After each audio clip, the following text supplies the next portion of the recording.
Hello everyone and welcome back to another Tissot packed review. If you've been watching the channel for a while, you'll know I have a tendency to lean towards the dive watch and field watch categories. And you'll also know I've never been shy about saying that integrated bracelet sports watches just aren't my thing. The whole Royal Oak inspired look, the bracelet flowing into the case, that entire design language just never appealed to me. And the Tissot PRX, that was probably the watch I was most dismissive about. When it launched and the whole watch community went absolutely mad for it, I didn't understand what everyone was seeing. The hype felt overblown. The waffle dial did nothing for me and I just moved on. It was filed under not for me and I forgot about it. However, starting this channel meant that I had to think about watches like the PRX more. The integrated bracelet sports watch is everywhere now and it feels like there is a new release each week. It just cannot be ignored by someone who reviews watches on YouTube. So this journey will take you through how I ended up with a PRX on my wrist and in my collection, and not the one everyone raves about either, not the affordable quartz or the Powermatic 80 models which have been reviewed by what feels like every watch channel on the internet. No, I went straight for the chronograph, blue dial, Panda subdials, automatic movement, the big boy.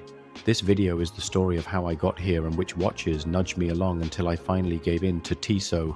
I promise you, by the end of this video you will understand this epic U-turn as I eat my words.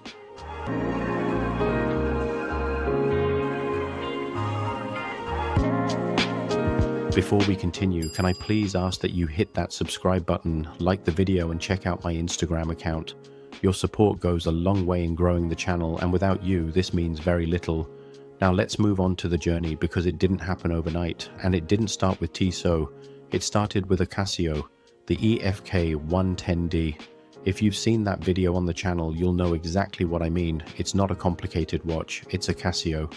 But wearing it day to day made me notice that when an integrated bracelet is done properly, even at a Casio price point, the whole thing just sits differently on the wrist. It moves with you. It feels like one piece rather than a case with a bracelet bolted on. I didn't say it out loud at the time, but something had quietly shifted in my brain. Then Geya sent me their Classic Series. There's a full video on the channel if you want the deep dive. But this one pushed things further, more refined, more considered, and that same integrated design doing exactly what it should. I was starting to genuinely appreciate this stuff rather than just tolerate it. And then came the Watchdives WD0017, the Baby Plo Prof homage. And this is the one that just blew me away completely. I wasn't expecting to love it as much as I did. The presence on the wrist, the way the whole package came together, the sheer confidence of the design. It made me think about integrated sports watches in a completely different way. Not as a trend I didn't understand, but as a proper design philosophy that, when it's done well, produces something genuinely special. Go and watch that video if you haven't already. It's one of my favorites on the channel.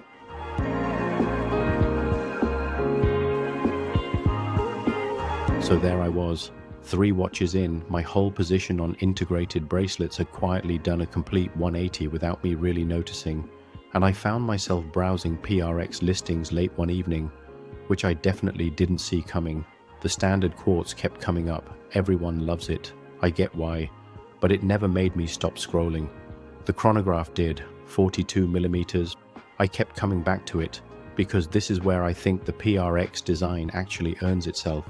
That case, that bracelet, that whole architectural look. For me, it needed a dial with real visual weight to back it up. And this one had it. No homage version first, no try before I buy. Just bought it, which if you know this channel, that's basically unheard of.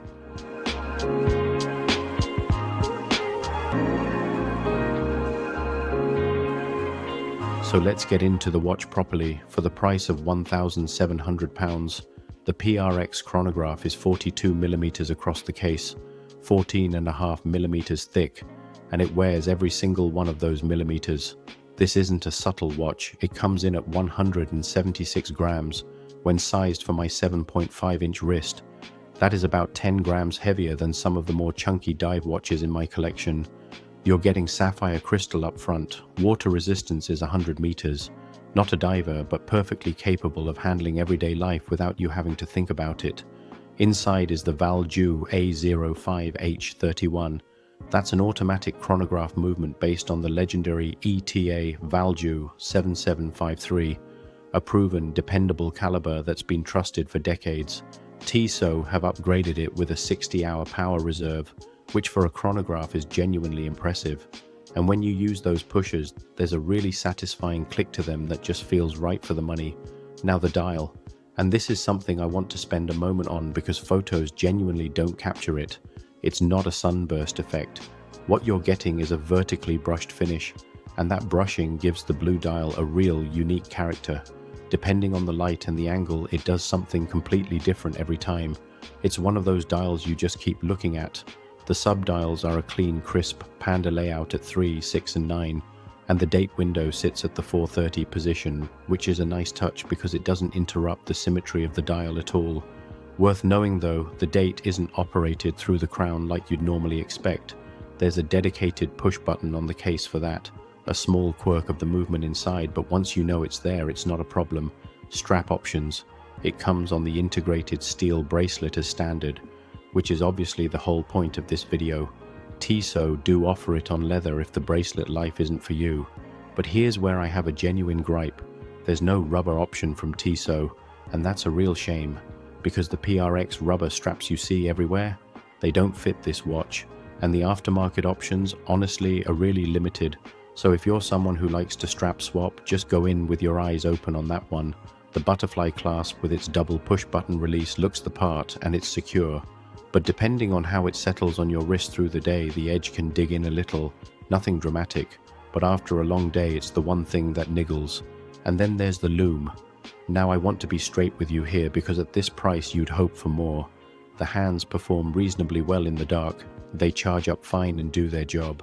But the hour markers, they fade pretty quickly. We're not talking Lume monster territory here at all. If I'm being honest, I'd give the Lume Performance about a 6 out of 10. It's nice to have, but it's not something you'd ever brag about. But here's the thing. Despite all of that, every time I look down at this watch, I get a proper hit of something. That vertically brushed blue dial doing its thing in the light. The Panda subdials perfectly proportioned. The whole package wearing as one unified piece, case, dial, bracelet flowing together. It's not the PRX everyone told you to buy. It's bigger, heavier, more expensive and more complicated. But for someone who swore they'd never own one of these, it's the only PRX that ever actually made sense to me.